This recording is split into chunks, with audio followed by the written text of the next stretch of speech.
In August 1986, the late Aaron J. Fink, who believed male neonatal circumcision was ordained by the Bible and medically necessary, began promoting the claim that circumcision would prevent HIV. Over the years, many circumcision promoters have pushed this idea in an attempt to ramp up the procedure. 24 years later, the American administration bought into this dangerous pseudoscience in a desperate and costly attempt to cure AIDS. Instead of allocating all financial resources to HIV testing and condom distribution, we made one of the biggest mistakes in medical history. Hello, everybody. On this World AIDS Day, we pause to remember all those who've lost their lives, both here in America and around the globe. And at a time when so many men and women are living with HIV and AIDS every day, let's also recommit ourselves to building on the tremendous progress we've made, both in preventing and treating the disease and ending the stigma and discrimination that too often surround it.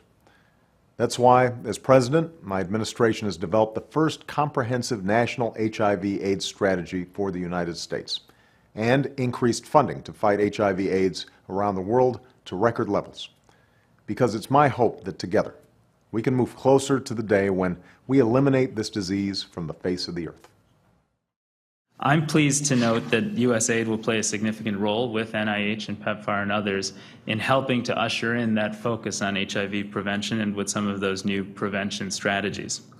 I was very excited to learn about Swaziland's program, where we're all working in partnership to increase circumcision among men between the ages of 15 and 49 to more than 80% in less than 1 year. It's the kind of an example of rapid scale-up of data-based and proven intervention that can really make a difference, both in terms of health outcomes, but also in terms of giving us all the confidence that when we find things that work, we can scale them up rapidly and do that in a successful and focused way. I think that effort alone is modeled to avert 88,000 new infections. And in addition to the huge savings in terms of life and quality of life, that will generate more than $350 million in savings to that society that can then be used for other activities.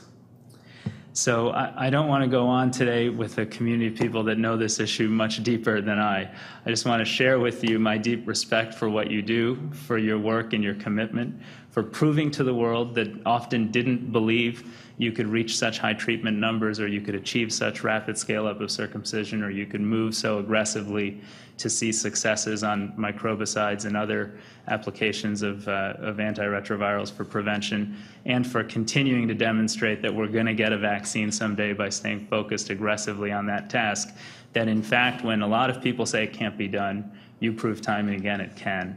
And we take inspiration from that today, and I'm honored to be here, and I appreciate your great leadership. What is the acceptability of pills, daily pills? What's the acceptability of a gel? These are all issues that I think are going to need to be addressed in a research setting. Secondly, here's some concrete things that I think we need to do. Again, anything that happens to black men affects black women. I think, a lot of these things are already known. We have data for them. Circumcision. I think we need to make sure that circumcision is paid for.